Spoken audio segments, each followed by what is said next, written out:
Radha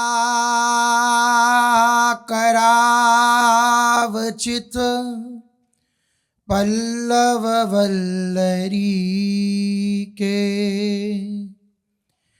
Radha पदांक Wilson मधुर स्थली के, राधा यशो मुखरमत खगावली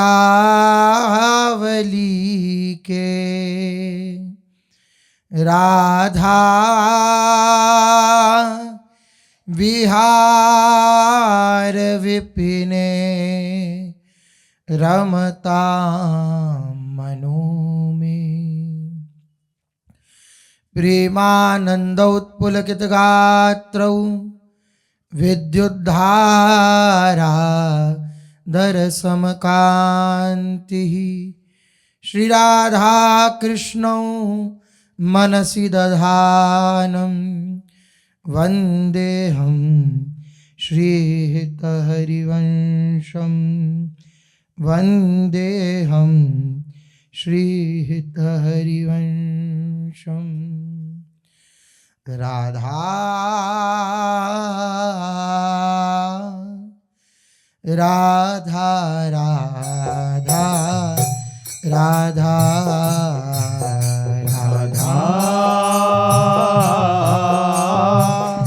राधा राधा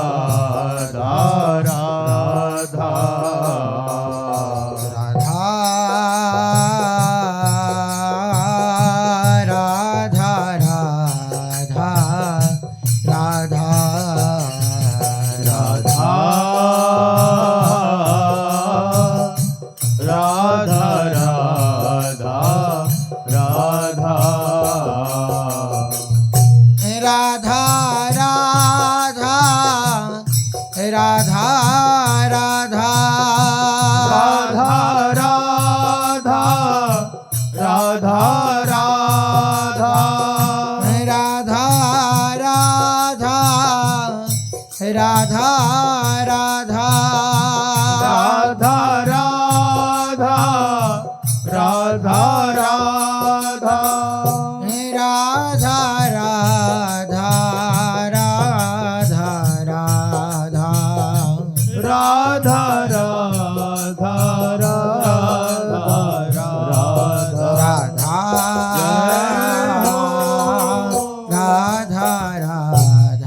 श्री राधा वल्लभ लाल की जय।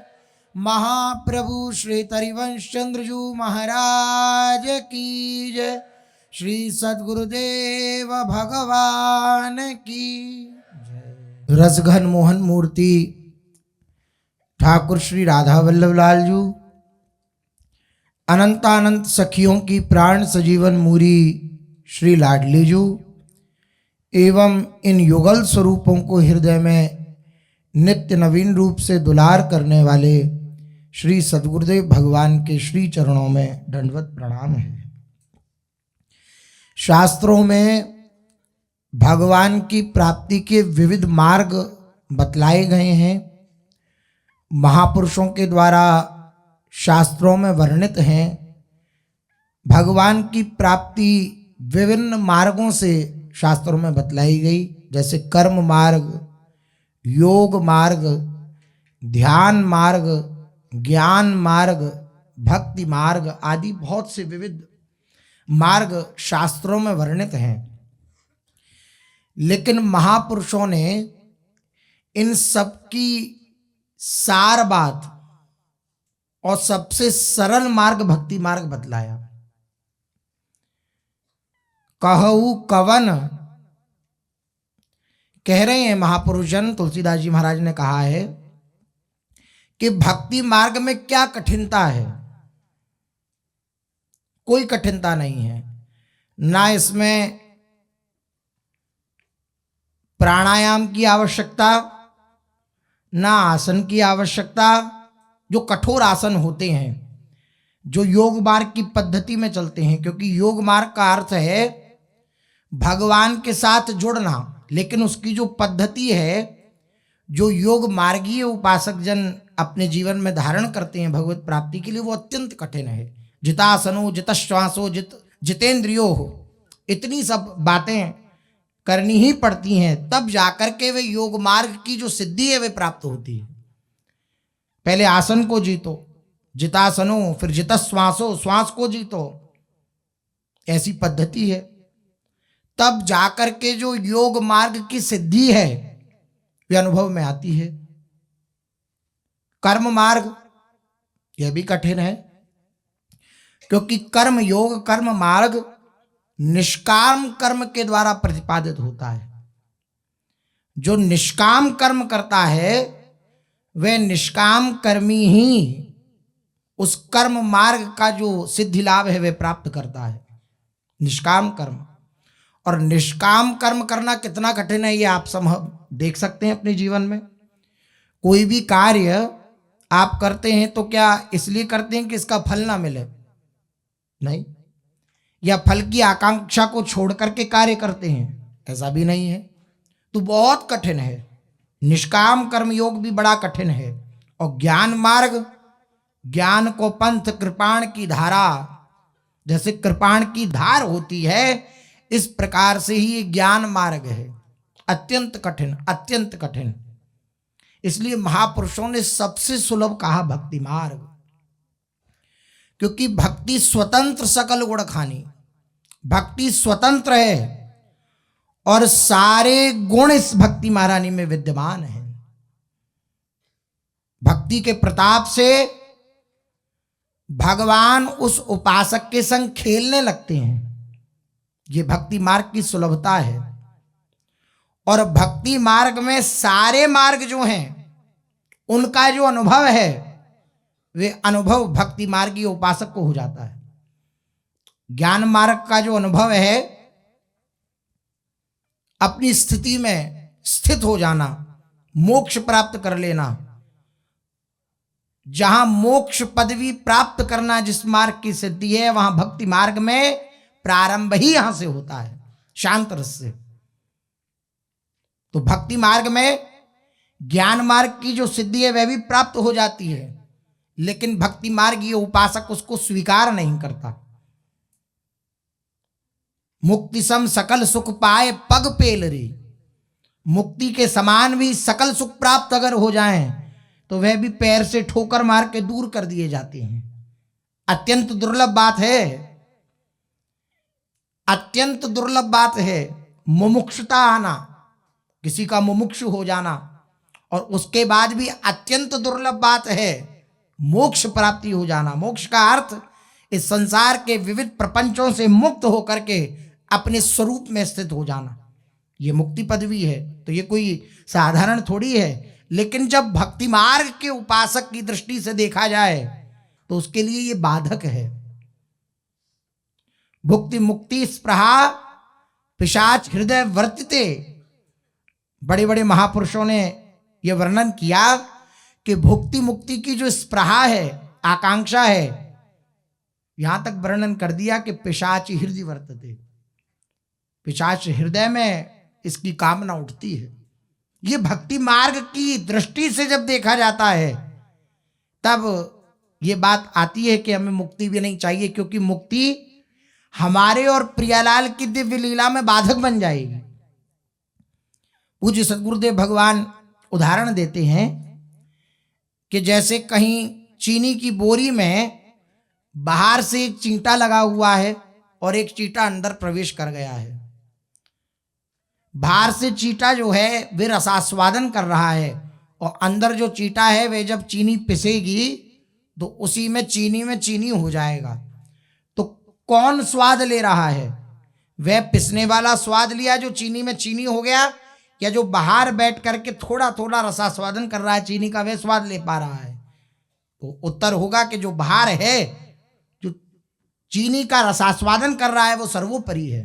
बोले बस चीनी में चीनी हो जाना ये ज्ञान मार्ग की सिद्धि है, और चीनी का रसास्वादन करना ये भक्ति मार्ग है। प्रभु का पूर्ण आस्वादन भक्त करता है, प्रभु का पूर्ण आस्वादन भक्त करता है। जैसे हैं प्रभु सर्व स्वरूप से, सर्वात्म भाव से उनके समर्पित होकर के उनके संपूर्ण वैभव का अनुभव भक्त उनकी कृपा से कर लेता है।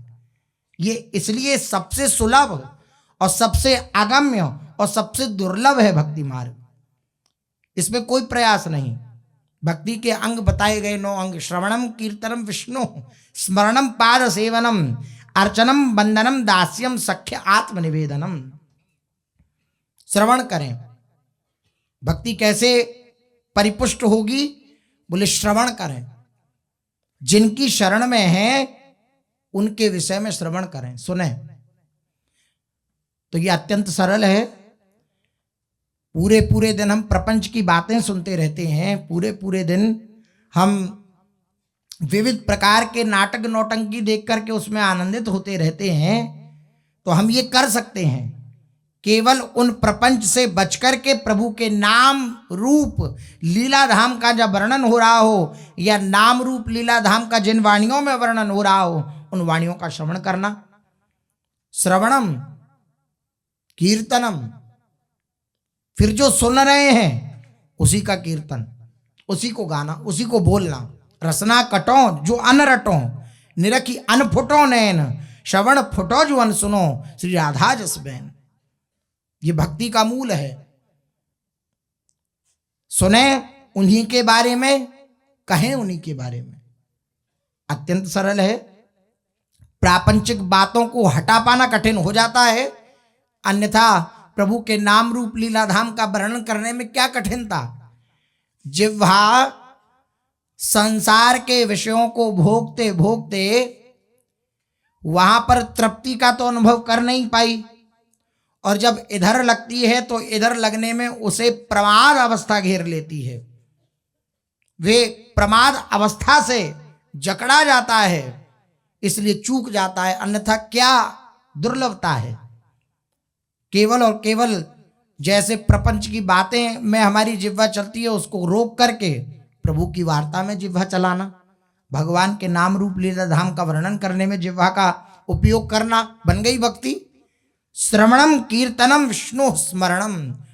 और फिर ये जो आगे की बातें ये करनी नहीं पड़ेगी। जब पहले 2 सीढ़ियां क्रॉस हो जाएंगी तो ये तीसरी बात करनी नहीं पड़ेगी, स्वतः होगी। श्री प्रभु के बारे में जब हम श्रवण करेंगे, श्री प्रभु का ही जब कीर्तन करेंगे, तो श्री प्रभु का ही तब स्मरण होगा।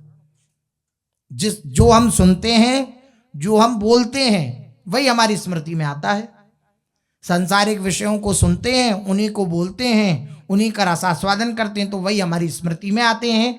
जब भगवान का नाम, भगवान का रूप, भगवान की लीला, भगवान का धाम, भगवान के भक्त, इनके बारे में ही जब श्रवण करेंगे, इनके बारे में ही जब कीर्तन करेंगे, तो ये जो तीसरी भक्ति है स्वतः स्फुरित हो जाएगी। क्या? इन्हीं का स्मरण होगा। श्रवणम कीर्तनम विष्णु स्मरणम पाद सेवनम। और जब स्मरण होगा तो सेवा की लालसा उत्पन्न हो जाएगी, भगवान की सेवा की लालसा उत्पन्न हो जाएगी। कर से क्या होगा? फिर उसके हाथों से क्या होगा? भगवान की सेवा होगी। फिर वे संपूर्ण कार्य को भगवान की सेवा समझेगा। कर से कर्म करऊ विधि नाना, मन राखेऊ जा कृपा निधाना। वे जितने भी कर्म करेगा वो प्रभु की सेवा मान करके करेगा और उसका अंतःकरण, उसका चित्त प्रभु का चिंतन करेगा।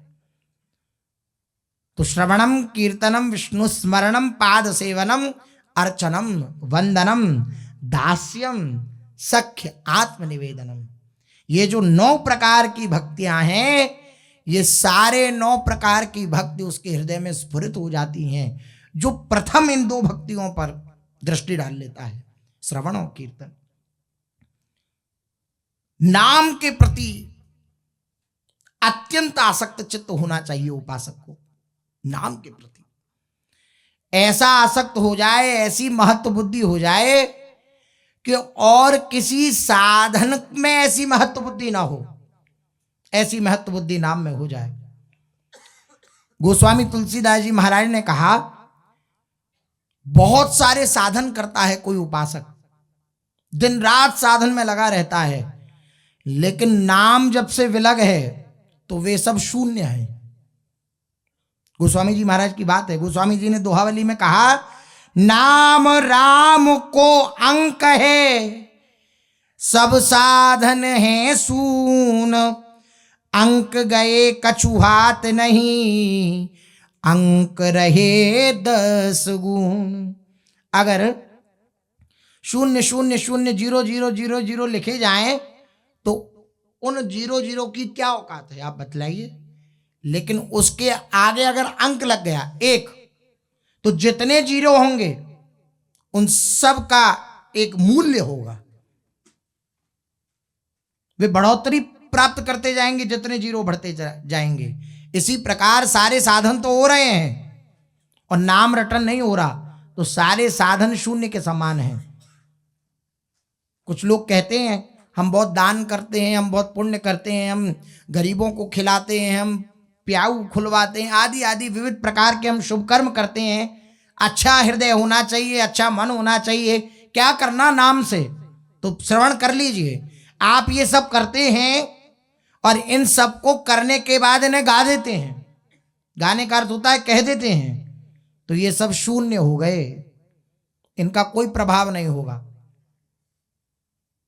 लेकिन साथ में नाम रटन होता रहे, हम किसी भूखे को भोजन पवा रहे हैं, किसी निर्वस्त्र व्यक्ति को वस्त्र प्रदान कर रहे हैं, ठंड है तो उसमें विविध प्रकार की हम सेवा कर रहे हैं जीव जगत की, लेकिन साथ में नाम रटन करते जा रहे हैं, तो पहली बात वह जो आप करेंगे उसका अहंकार नाम आपके हृदय में लाने नहीं देगा, और दूसरी बात वे जितना भी आप कर रहे हैं वे पुण्य का कार्य, वे सब पुण्य का कार्य 10 गुना बढ़ जाएगा, क्योंकि नाम उसके साथ है, अंक उसके साथ जुड़ा हुआ है। तो जितने भी शून्य हैं वे 10 गुना बढ़ जाएंगे। इसलिए नाम के प्रति महत्व हो। नाम के प्रति महत्व नहीं होता है, जल्दी नहीं होता। करोड़पति हो, अरबपति हो, तो आप उसके प्रति देख करके कहेंगे बहुत बड़ा आदमी है, बहुत धनवान है, लेकिन अगर कोई लाख भर नाम जप करता हो तो उसके प्रति ये बुद्धि नहीं होगी कि लखपति है। अरे जो संसार की भोग ऐश्वर्य है, संसार का लखपति है, वो अपने साथ 1 रुपया भी नहीं ले जाएगा। और ये जितना नाम रटन कर रहा है उपासक, वे उतना का उतना, एक कम भी नहीं, सारा का सारा नाम अपने साथ ले जाएगा, उसके साथ जाएगा मरणोपरांत, उसका साथी होगा। और यहां पे लखपति, करोड़पति, अरबपति बन जाओ तो एक फूटी कौड़ी साथ नहीं जाएगी। लेकिन महत्व बुद्धि लखपति जो संसारिक का है, संसार का है, उसके प्रति तो हो सकती है, लेकिन जो लाख नाम जप करता हो उसके प्रति महत्व बुद्धि नहीं होती है। उसके प्रति ये भाव नहीं होता कि ये भी तो लाख नाम जप करने वाले हैं, ये सबसे बड़े धनी हैं, ये बात नहीं हृदय में आती। वो बाहर से अकिंचन हो, फटे पुराने वस्त्र पहन रखा हो, लेकिन खूब नाम का रटन कर रहा हो, तो ये भावना हृदय में नहीं आती, ये परम धन से युक्त है, ये परम धनी है, ये बात हृदय में नहीं आती है। नाम के प्रति महत्व बुद्धि आवश्यक है। रामसुखदास जी महाराज ने अपनी वाणी में ये बात लिखी कि कोई लखपति हो उसके प्रति तो दृष्टि हो जाएगी, लेकिन कोई लाख नाम जप करने वाला हो उसके प्रति ये भाव नहीं होगा कि ये परम धनी है। क्यों?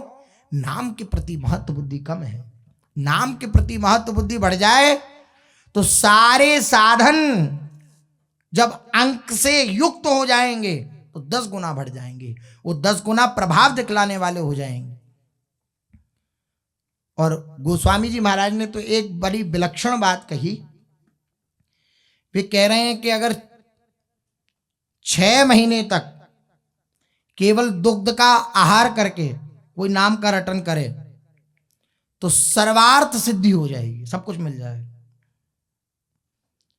पय आहार फल खाए जपू राम नाम 6 मास, 6 महीना, सकल सुमंगल सिद्धि सब करतल तुलसीदास।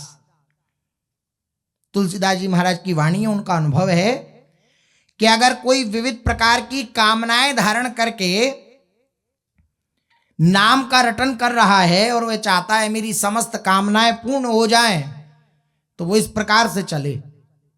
क्या उपाय बतला रहे हैं?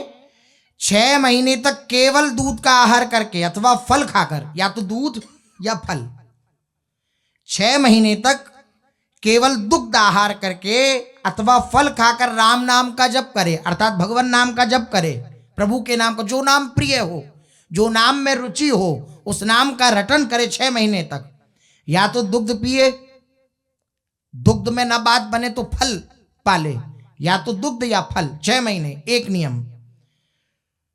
फल खा करके भगवान नाम का जप करे या दुग्ध पी करके। तो तुलसीदास जी कहते हैं ऐसा करने से सब प्रकार के सुमंगल होंगे और सब सिद्धियां करतलगत हो जाएंगी।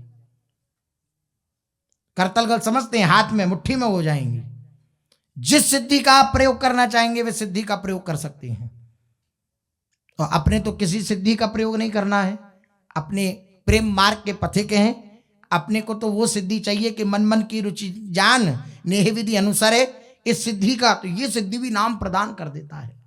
सच मानिए, आप आकांक्षा हृदय में रखिए कि प्रियालाल के हृदय की जो बात है उनकी सेवा के निमित्त मैं उस बात को जान पाऊं और उनकी रुचि के अनुसार उनकी सेवा करूं। इस कामना को लेकर के मैं नाम का रटन कर रहा हूं तो नाम ऐसी स्थिति प्रदान कर देगा कि प्रियालाल के हृदय की वार्ता प्रियालाल की सखियों की कृपा से हम जान पाएंगे। नाम के रटन से सब संभव है। और अगर अनेक प्रकार की सिद्धियां प्राप्त करनी है तो इस प्रकार का उपाय करे। 6 महीने तक या तो दूध पिए या फल पावे। 6 महीने का नियम बतला रहे हैं तुलसीदास जी महाराज। बोले ऐसा करे तो संपूर्ण लाभ उसे प्राप्त हो जाएगा। राम नाम जपी जी हजन भय सुकृत सुखसाली तुलसी यहाँ जो आलसी गयो आजू की काली। तुलसीदास जी कह रहे हैं जीव से भगवान नाम का जप करने वाले जो लोग हैं वे पुण्यात्मा हो गए, वे परम सुखी हो गए। जो भगवान नाम का रटन करने वाले हैं वे पुण्यात्मा हो गए।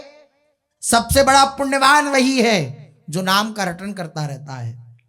सबसे बड़ा पुण्यात्मा वही है जो भगवान नाम जिसकी जिह्वा पर सदा विराजमान रहता है। और सबसे परम सुखी वही है जिसकी जिह्वा पर भगवान नाम का रटन होता रहता है। लेकिन इस नाम जप में जो आलस्य करते हैं उन्हें तो आज या कल नष्ट ही हुआ समझो।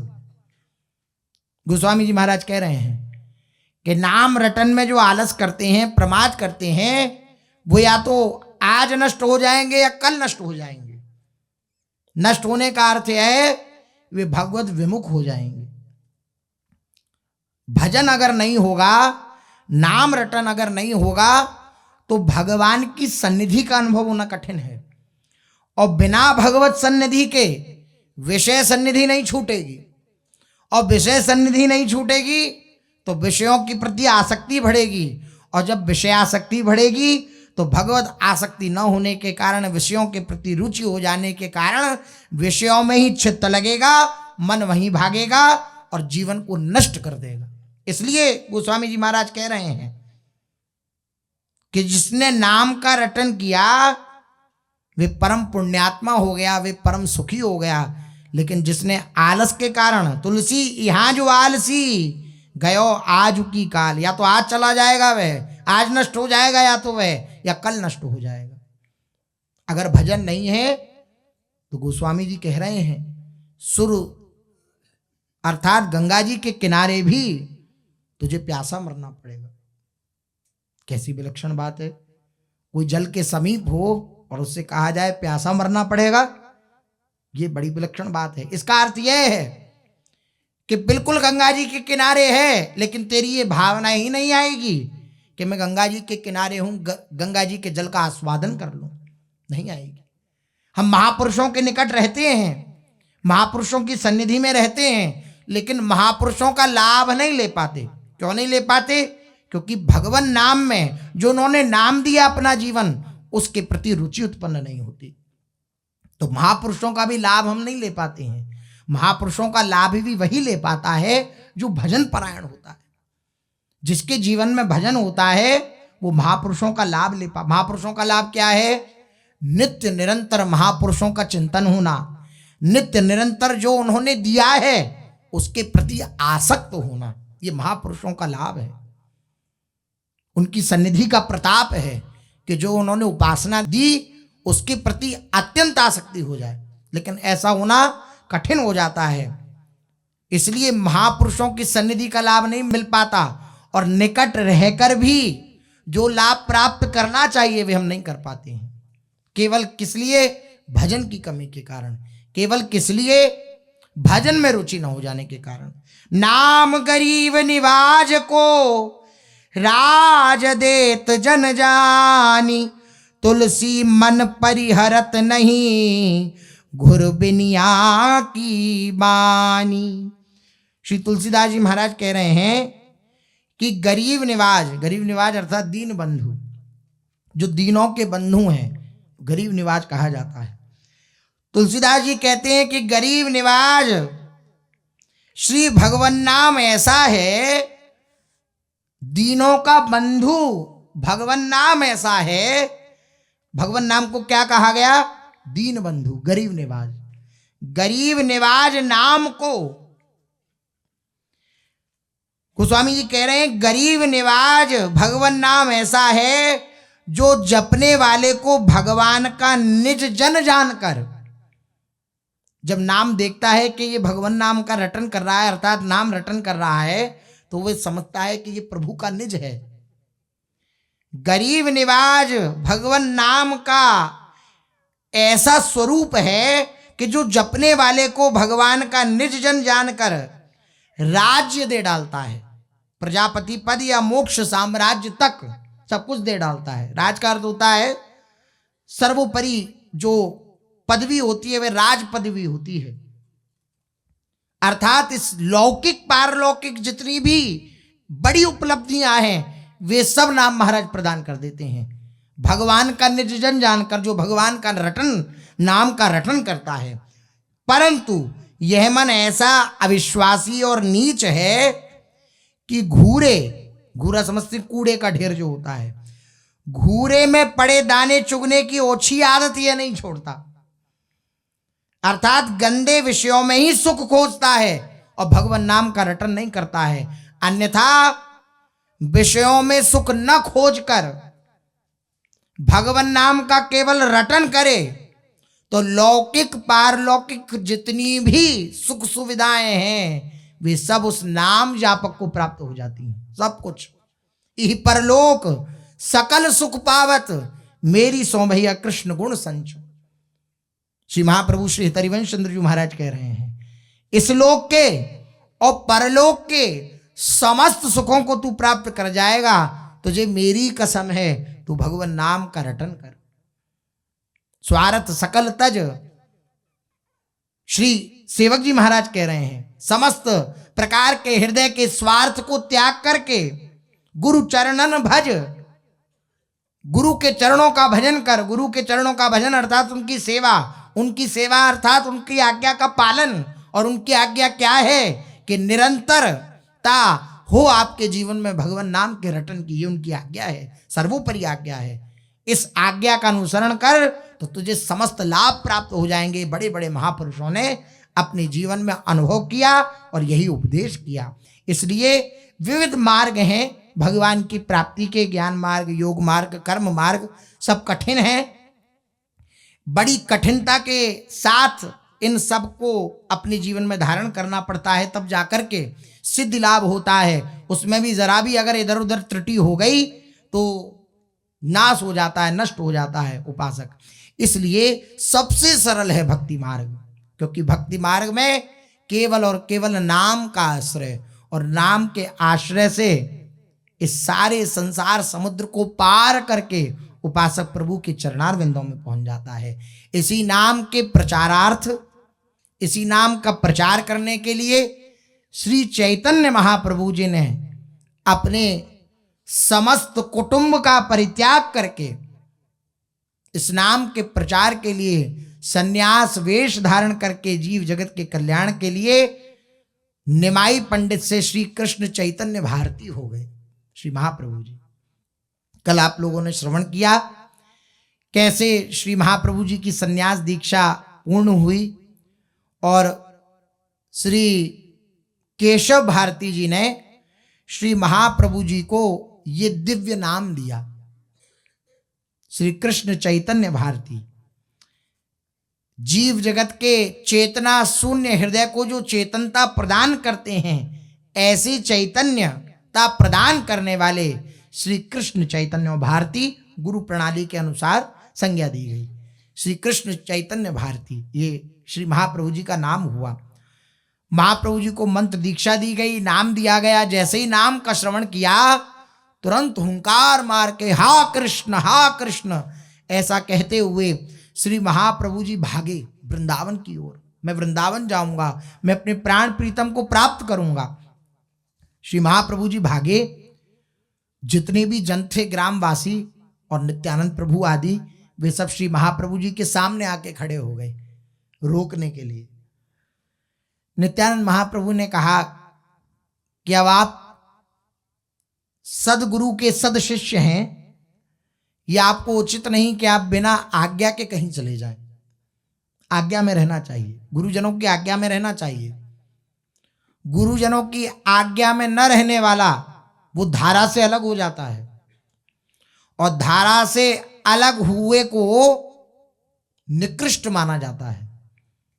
गंगा जी की धारा बाढ़ आती है तो गंगा जी की कई जगह गड्ढों में पानी भर जाता है, लेकिन वे आचमन योग्य नहीं होता। धारा का जल जो होता है वही आचमन योग्य होता है। जो गड्ढे में भर जाता है उसे कहते हैं गंगौघ, वह आचमन योग्य, दिनचर्या योग्य नहीं होता है। भले ही खूब साधन परायण है, भले ही है वही गंगा का जल, लेकिन विच्छिन्न हो गया, अलग हो गया तो वह गंगौघ हो गया, वह ग्रहणीय नहीं है। इसी प्रकार से महापुरुषों की आज्ञा के अनुसार जो उनके जीवन में ही उनके चरणों के आश्रित रह करके चलता है, उनकी धारा के प्रवाह में चलता है तो ठीक है। अलग हो जाने पर उस लाभ का अनुभव नहीं होता जिस लाभ का अनुभव होना चाहिए। श्री महाप्रभु जी के समक्ष नित्यानंद महाप्रभु ने यही कहा कि आप गुरुदेव की आज्ञा ग्रहण करिए। श्री चैतन्य महाप्रभु गए, जाकर के दंडवत प्रणाम किया और चरणों की सेवा करने लगे गुरुदेव भगवान की, श्री केशव भारती जी की। रात्रि भर कीर्तन हुआ। प्रथम कीर्तन संन्यास के बाद रात्रि भर कीर्तन हुआ, रात्रि भर गुरु चरणों की सेवा हुई और रात्रि भर भगवान नाम और भगवत कथा का आस्वादन समस्त परिकर ने श्री महाप्रभु जी की सन्निधि में प्राप्त किया। अब रात्रि का अंत हुआ। पूर्व दिशा में अरुणोदय की लालिमा छाई हुई थी, मानो प्रभु के लाल वस्त्रों का प्रतिबिंब पूर्व दिशा में पड़ गया हो। भगवान भुवन भास्कर नवीन सन्यासी श्री कृष्ण चैतन्य के दर्शनों को उतावले से प्रतीत होने लगे। वे आकाश में द्रुत गति से गमन कर रहे थे। भगवान सूर्य नित्य कर्म से निवृत्त होकर महाप्रभु ने अपने गुरुदेव के चरणों में प्रणाम किया और उनसे वृंदावन जाने की आज्ञा मांगी, क्योंकि श्री महाप्रभु जी का जो हृदय है वह तो भाग रहा है वृंदावन की ओर। प्रेम में बावरे हुए सन्यासी प्रवर श्री केशव भारती महाराज अपने नवीन शिष्य के वियोग दुख का स्मरण करते हुए बड़े दुखी हो गए। सन्यासी हैं और निरपेक्ष हैं। निरपेक्षता ही एक सन्यासी जीवन का दिव्य लक्षण होता है। किसी भी व्यक्ति वस्तु स्थान से अपेक्षा ना होना, यही सन्यास जीवन है। लेकिन अपने सद शिष्य को प्राप्त करके, श्री महाप्रभु जी को प्राप्त करके, श्री महाप्रभु जी अब मुझसे दूर चले जाएंगे, इस आशंका से श्री केशव भारती जी महाराज एकदम दुखी हो गए। क्योंकि साधारण शिष्य नहीं है, स्वयं प्रभु ही हैं, इसलिए ऐसी स्थिति। श्री जनक जी महाराज के आंगन में जब श्री रघुनाथ जी महाराज पधारे तो सहज आकर्षण श्री भगवान के प्रति श्री जनक जी महाराज का था। वे अत्यंत उत्साहित होकर गुरुजनों से कहने लगे कि यद्यपि किसी भी प्रकार के रूप में मेरा चित्त आकर्षित नहीं होता, लेकिन इनको देख करके ऐसा लगता है कि मैंने देखता रहूं। रूप के प्रति मेरा चित्त आकर्षित हो ऐसा नहीं है, क्योंकि ज्ञान मार्ग के शिरोमणि हैं श्री जनक जी महाराज। विदेहराज कहा जाता है श्री जनक जी को, लेकिन श्री रघुनाथ जी के रूप को देख करके कह रहे हैं कि इन्हें देख करके ऐसा लगता है कि यही देखने योग्य है, नहीं देखना चाहिए श्री जनक जी महाराज। इसी प्रकार से यद्यपि ये नहीं कहा जा सकता है कि श्री केशव भारती जी क्या ज्ञान संपन्न नहीं है, क्या चरम लक्ष्य को प्राप्त नहीं कर चुके हैं, क्या नहीं प्राप्त कर चुके हैं, लेकिन ये भगवत स्वरूप है श्री चैतन्य महाप्रभु, भगवान है स्वयं। इसलिए इनके प्रति जो आसक्ति है वे स्वाभाविक है। ज्ञानी जनों के चित्त का भी अपहरण करके जो अपने में आसक्त कर ले वही तो श्री कृष्ण है। कर्षयति कृष्ण, जो आकर्षित कर ले अपने में वही सर्वाकर्षक श्री कृष्ण है। दुखी हो गए श्री केशव भारती जी जब उन्होंने विचार किया कि अब तो श्री महाप्रभु जी चले जाएंगे। उनकी दोनों आंखों में आंसू भरे आए और आंसुओं को पोंछते हुए श्री केशव भारती जी ने कहा, कृष्ण चैतन्य, मैं समझता था कुछ काल तुम्हारी संगति में रहकर मैं भी श्री कृष्ण प्रेम रसामृत का पान कर सकूंगा, मैं भी कृष्ण प्रेम को प्राप्त कर सकूंगा तुम्हारी सन्निधि में रहकर, किंतु तुम आज ही अन्यत्र जाने के लिए तैयार हो रहे हो, इससे मेरा हृदय विदीर्ण हो रहा है। यद्यपि मैं गृहत्यागी वीतरागी सन्यासी कहलाता हूं, तो भी न जाने क्यों तुम्हारे विछोह से मेरा हृदय धड़क रहा है।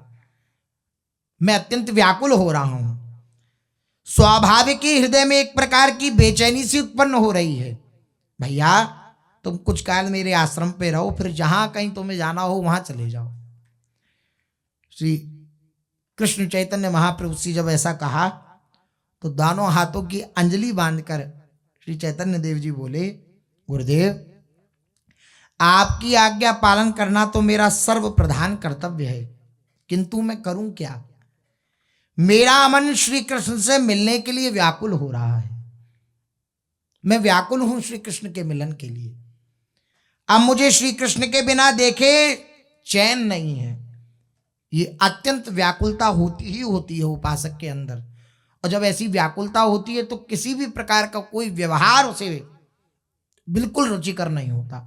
जब तीव्र लालसा होती है, तीव्र उत्कंठा होती है, तो सब कुछ अरुचिकर लगता है, कुछ रुचिकर नहीं लगता, कुछ रुचि हृदय में नहीं उत्पन्न होती।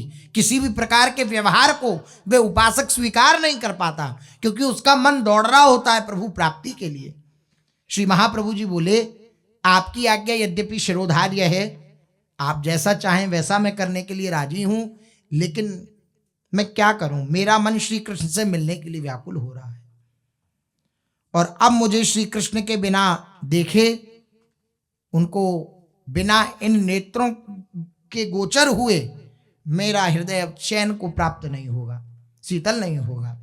आप ऐसा आशीर्वाद दीजिए कि मैं अपने प्यारे श्री कृष्ण को पा सकूं और आपके चरण कमलों का सदा स्मरण करता रहूं। अब तो मैं आपसे आज्ञा ही चाहता हूं। श्री कृष्ण चैतन्य महाप्रभु जी ने ऐसी बात कही। देखिए कैसा एक मस्तिष्क में इसके सिवा कोई दूसरी बात है ही नहीं, मुझे प्रभु की प्राप्ति करनी है। ये आचार्य चरण के रूप में प्रभु जब प्रकट होते हैं तो ये दिखलाते हैं कि उपासक को कैसा होना चाहिए। आप देखिए, कोई भी क्रिया प्रतिक्रिया हो रही है, कुछ भी हो रहा है, महाप्रभु जी का एक ही उत्तर है, मुझे श्री कृष्ण की प्राप्ति करनी है, मुझे श्री कृष्ण की प्राप्ति करनी है, मुझे श्री कृष्ण की प्राप्ति। ऐसा हो जाना चाहिए।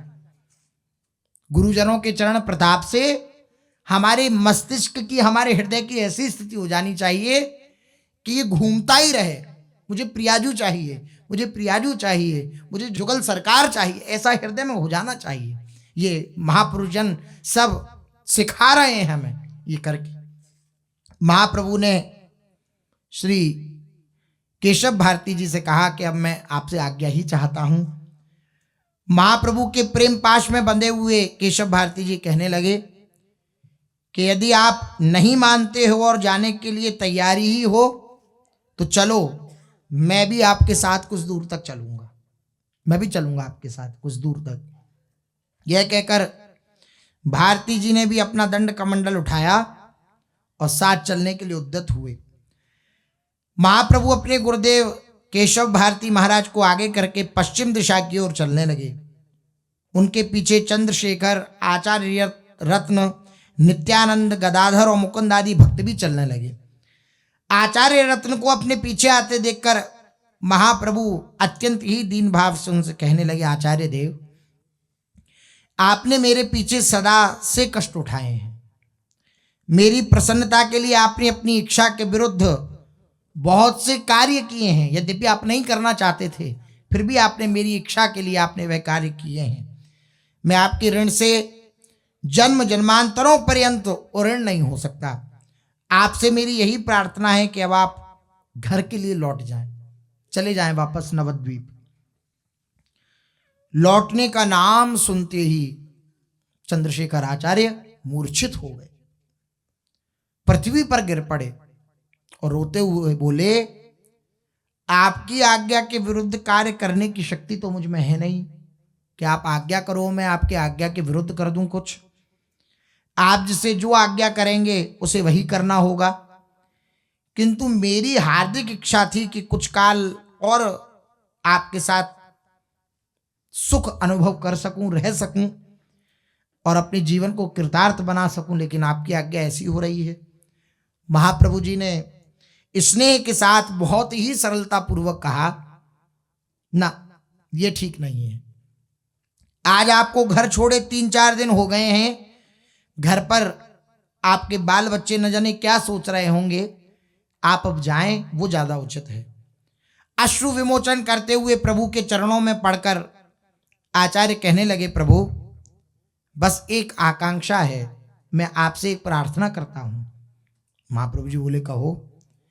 प्रभु आप मुझे भुलाइएगा नहीं, मुझे भूल मत जाइए। सबसे बड़ा भय जो होता है उपासक के हृदय में वो यही होता है कि प्रभु कहीं भूल ना जाए मुझे, कहीं ये भूल ना जाए कि ये मेरा दास है, ये मेरा निज है, ऐसा भूल ना जाए, गुरुजन प्रभु भूल ना जाए कभी। आचार्य चरण श्री कृष्ण चैतन्य महाप्रभु से बोले कि आप मुझे भुलाइएगा नहीं। नवद्वीप के नर नारियों को भी बड़ा संताप है, बड़े कष्ट में है वे, उन्हें भी अपने दर्शनों से आप सुखी बनाइएगा। मैं ऐसा भाग्यहीन निकला कि प्रभु की कुछ भी सेवा न कर सका। नवद्वीप में भी सदा आपकी सेवा से मैं वंचित ही बना रहा, मैं बड़ा भाग्यहीन हूं। अब तक प्रभु अपने अश्रुओं को बलपूर्वक रोके हुए थे। जैसे ही चंद्रशेखर आचार्य जी ने ऐसा कहा कि मैं ऐसा भाग्यहीन हूं कि आपकी कोई सेवा ना कर सका, अब श्री महाप्रभु जी पे नहीं रहा गया। जोरों से रोते हुए श्री महाप्रभु जी कहने लगे, आचार्य देव आप सदा से पिता की भांति मेरी देखरेख करते रहे हैं, मुझे अपने पिता का ठीक ठीक होश ही नहीं, आपके ही द्वारा मैं सदा पितृ सुख का अनुभव करता रहा हूं। आप मेरे पितृतुल्य क्या पिता ही हैं। आप तो सदा ही मुझ पर सगे पुत्र की भांति वात्सल स्नेह रखते रहे हैं, किंतु मैं ही ऐसा भाग्यहीन निकला कि आपकी कुछ न सेवा कर सका। अब ऐसा आशीर्वाद दीजिए कि मैं शीघ्र से शीघ्र अपने प्राण प्यारे श्री कृष्ण को पा सकूं। ये फिर घूम के बात कहाँ आ गई? सदगुरुदेव भगवान कहते हैं ना कि सामने वाले की क्या स्थिति है, ये 5 मिनट की वार्ता में, 2 मिनट की वार्ता में समझ में आ जाएगा। वो कितना भी बना चढ़ा के बातचीत करे, लेकिन लौट करके जहां उसकी स्थिति होगी उसके मुख से वे शब्द निकल ही जाएंगे। महापुरुषों की क्या स्थिति होती है ये देख लीजिए। उनको सहानुभूति दे रहे हैं, समझा रहे हैं, उनके प्रति प्रेम प्रकट कर रहे हैं। लग रहा है कि महाप्रभु जी मानो अत्यंत आसक्त होकर श्री चंद्रशेखर आचार्य जी से बात कर रहे हैं, लेकिन धुरी कहां घूम रही है, मैं श्री कृष्ण को पा सकूं, मैं श्री कृष्ण को पा सकूं। बात का मध्य, बात का अंत, बात का विश्राम, मैं श्री कृष्ण को पा सकूं। ये जीवन का लाभ है। इसी धुरी पर अगर जीवन डोलने लग जाए तो बहुत जल्दी बात बन जाए। श्री महाप्रभु जी उनसे हृदय की बात कह रहे हैं और फिर अंत में बोले कि मैं श्री कृष्ण को पा सकूं, आप मुझे यह आशीर्वाद दीजिए। आप अब जाएं, अधिक देर न करें। यह कहकर महाप्रभु ने अपने हाथों से भूमि में पड़े हुए आचार्य चरण को उठाया और उनका गाढ़ालिंगन करते हुए महाप्रभु कहने लगे, आप जाइए और माता तथा मेरे दुख से दुखी हुए सभी भक्तों को सांत्वना प्रदान करिए। माता से कह दीजिएगा मैं शीघ्र ही उनके चरणों के दर्शन करने के लिए आ रहा हूं। माता जी से कह दीजिएगा। जब ये बात सुनी तो आनंदित हुए चंद्रशेखर जी। उन्होंने कहा ये आपने संबल दे दिया, सहारा दे दिया। प्रभु की बात सुनकर सुखी मन से आचार्य रथ ने प्रभु की आज्ञा को शिरोधार्य किया और वे नवद्वीप के लिए लौट गए। और लोगों ने बहुत आग्रह करने पर भी लौटना स्वीकार नहीं किया। सबसे आगे केशव भारती जी चल रहे हैं, उनके पीछे दंड कमल धारण किए हुए श्री कृष्ण चैतन्य महाप्रभु चल रहे हैं, प्रेम में विभोर हुए नृत्य करते हुए। उनके पीछे नित्यानंद जी, गदाधर जी, श्री मुकुंद दत्त जी। प्रभु प्रेम में बेसुध होकर कभी तो हंसने लगते, कभी रुदन करने लगते और कभी कभी जोरों से हा कृष्ण ओ प्यारे रक्षा करो, कहां चले गए, मुझ दीन को विरह से उबारो, ऐसी बात कहने लगते। मैं आपके लिए व्याकुल हो रहा हूं, इस प्रकार जोरों से चिल्लाकर क्रंदन करने लगते श्री महाप्रभु जी। उनकी वाणी में अत्यधिक करुणा थी। उनके रुदन को सुनकर पाषाण हृदय भी पसीज जाए, ऐसा उनका रुदन, ऐसी उनकी पुकार। उन्हें अपने शरीर का कुछ भी होश नहीं। श्री महाप्रभु जी को बिना कुछ सोचे विचारे अलक्षित पथ की ओर वैसे ही चले जा रहे हैं। इस प्रकार केशव भारती जी के पीछे पीछे उन्होंने राढ़ देश में प्रवेश किया, राढ़ देश। और सायंकाल होने के समय सभी ने एक छोटे से ग्राम में किसी भाग्यशाली कुलीन ब्राह्मण के यहाँ निवास किया। उस अतिथि प्रिय श्रद्धालु ब्राह्मण ने अपने भाग्य की सराहना करते हुए आए हुए सभी महात्माओं का यथाशक्ति खूब सत्कार किया और उन सभी को श्रद्धा भक्ति के सहित भिक्षा कराई। भिक्षा करके प्रभु पृथ्वी पर आसन बिछाकर विराजमान हुए। भारती जी का आसन उच्च अवस्था में था, ऊंचा था, ऊपर की ओर। गदाधर, मुकुंद तथा नित्यानंद जी प्रभु को चारों ओर से घेरे हुए विश्राम की स्थिति में आए। सब इतने देर के चले हुए थे, सुबह से चले हुए थे, तो सब लेटते ही सो गए, लेकिन महाप्रभु जी को नींद नहीं। ये दिन भर रास्ता चलने से सबके सब पढ़ते ही सो गए, किंतु महाप्रभु जी के नेत्रों में नींद नहीं है। वे तो श्री कृष्ण के लिए व्याकुल हो रहे हैं। सबको गहरी निद्रा में देख करके श्री महाप्रभु जी धीरे से उठे और पास में रखे हुए अपने दंड कमंडल को उठाया और भक्तों को सोते हुए ही छोड़कर रात्रि में ही पश्चिम दिशा को लक्ष्य करके चलने लगे श्री महाप्रभु जी। और प्रेम में विभोर होकर राम राघव राम राघव राम राघव रक्ष मां कृष्ण केशव कृष्ण केशव कृष्ण केशव पाहि मां। इन नामों का उच्चारण करते हुए श्री महाप्रभु जी चल रहे हैं पश्चिम दिशा की ओर। दंड कमंडल हाथ में है, ऊंचे ऊंचे हाथ करके प्रभु को पुकार रहे हो, मानो इस प्रकार से नामों का उद्घोष कर रहे हैं। इधर थोड़ी देर में नित्यानंद जी की आंखें खुली। उन्होंने संभ्रम के सहित चारों ओर प्रभु को देखा कि महाप्रभु जी कहां गए, किंतु अब प्रभु कहां वहां। जैसे किसी व्यापारी का सर्वस्व हरण हो जाए, ऐसा जानकर के श्री नित्यानंद महाप्रभु एकदम चिल्ला पड़े, प्रभो हम अभागियों को आप सोते हुए ही छोड़कर चले गए, कहां चले गए प्रभु। जोरों के साथ रुदन करने लगे श्री नित्यानंद प्रभु। सब प्रेम स्वरूप हैं ये। नित्यानंद जी के रुदन को सुनकर जितने भी जन थे वे सब उठ खड़े हुए, एक दूसरे को दोष देते हुए कहने लगे, हमने पहले ही कहा था कि बारी बारी से एक एक आदमी पहरा देना, कोई एक साथ मत सो, लेकिन किसी ने हमारी बात नहीं मानी। कोई अपनी निद्रा को धिक्कारने लगा। इस प्रकार सब भांति भांति से विलाप करने लगे। अब नित्यानंद जी ने श्री केशव भारती जी से प्रार्थना करी कि भगवान आप अब अपने आश्रम को लौट जाइए।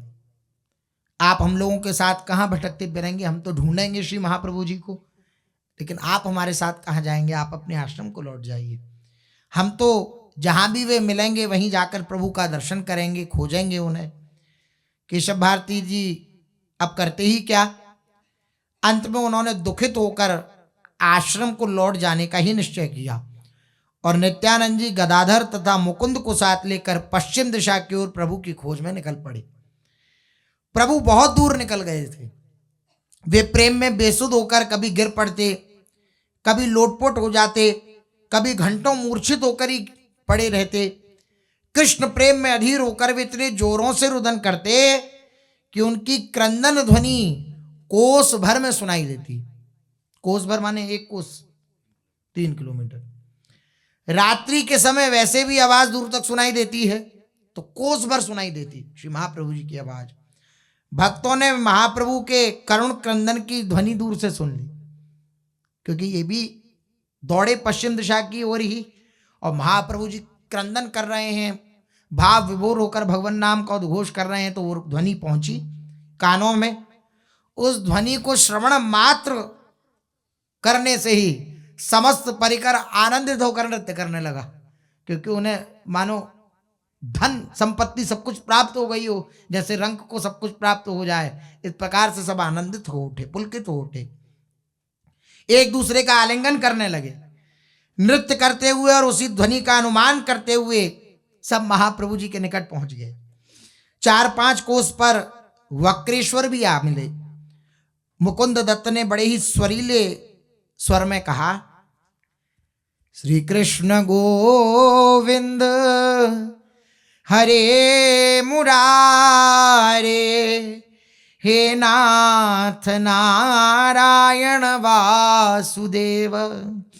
श्री कृष्ण गोविंद हरे मुरारे, हे नाथ नारायण वासुदेव। इन भगवान नामों का संकीर्तन करने लगे मुकुंद दत्त अपनी स्वरीले स्वर में। संकीर्तन को सुनते ही महाप्रभु आनंद के सहित नृत्य करने लगे। सभी भक्त महाप्रभु के दर्शनों से परम प्रसन्न हुए, मानो किसी की चोरी गई हुई संपूर्ण संपत्ति फिर से प्राप्त हो गई हो, ऐसी दिव्य स्थिति समस्त जनों की हुई। प्रभु भी भक्तों को देखकर के सुखी हुए। कुछ काल के अनंतर प्रभु प्रकृतिस्थ हुए, बाह्य दशा आई।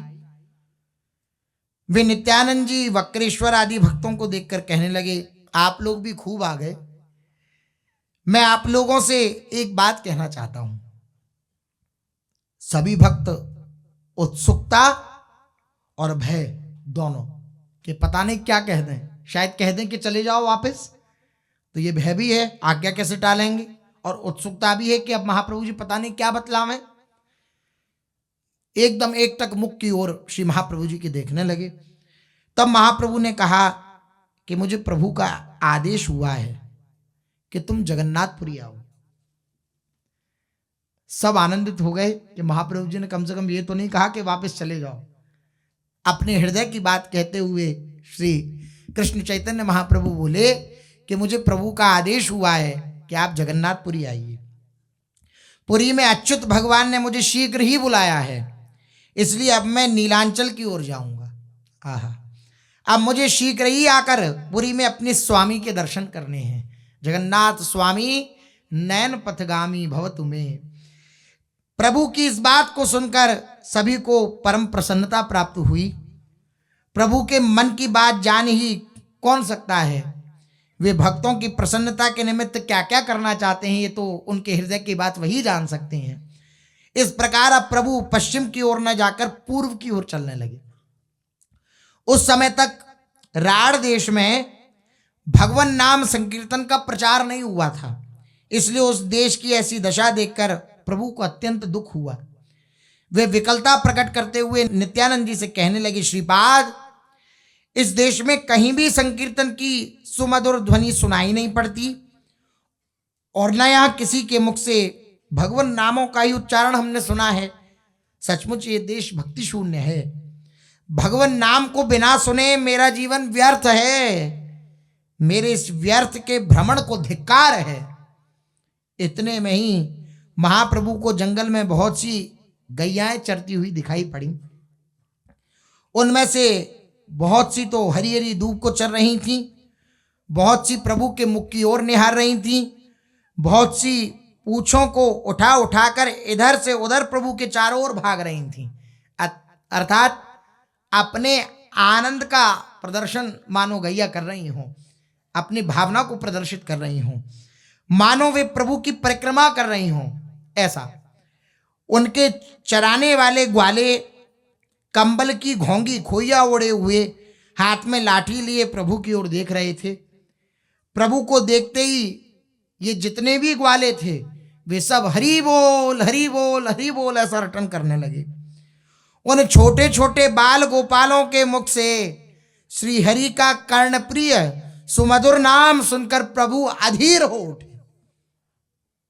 महापुरुष जन ही नाम का रसास्वादन प्राप्त करते हैं। हर नाम में उन्हें ऐसा प्रतीत होता है कि पहली बार सुना है। ये नाम का रस जब भी माना जाए हृदय में उतरा, जब हर बार नाम को श्रवण करने से एक नवीन रस का आस्वादन हृदय में हो कि इससे पहले तो हमने कभी नाम सुना ही नहीं। भगवत चर्चा का नशा ऐसा चढ़े कि भगवत चर्चा सुनते हुए ऐसा प्रतीत हो कि इससे पहले तो हमने ये बात कभी सुनी नहीं। बार बार सुनने पर भी जब ऐसा अनुभव होने लगे तो इसका अर्थ यह है कि भगवान नाम रूप लीला धाम की महिमा अब पूर्ण महिमा के साथ हमारे हृदय में प्रकाशित हो चुकी है। श्री महाप्रभु जी जब छोटे छोटे बाल गोपालों के मुख से, ग्वाल बालों के मुख से हरि हरि हरि ऐसा नाम सुना तो अधीर होते श्री महाप्रभु। और उन्हें उस समय एकदम वृंदावन का स्मरण हो आया और वे बाल गोपालों के समीप जाकर उनके सिरों पर हार रखते हुए कहने लगे, हाँ हाँ और कहो, बोलो बोलो, हरि हरि कहो, हरि हरि कहो। मानो और पीना चाहते हैं उस नाम रस को। हरि हरि वे बाल गोपाल श्री महाप्रभु जी को श्रवण करा रहे हैं। श्री महाप्रभु जी वृंदावन की स्मृति में हरि नाम का श्रवण कर रहे हैं। शेष चर्चा आगे। श्री राधा वल्लभ लाल की जय।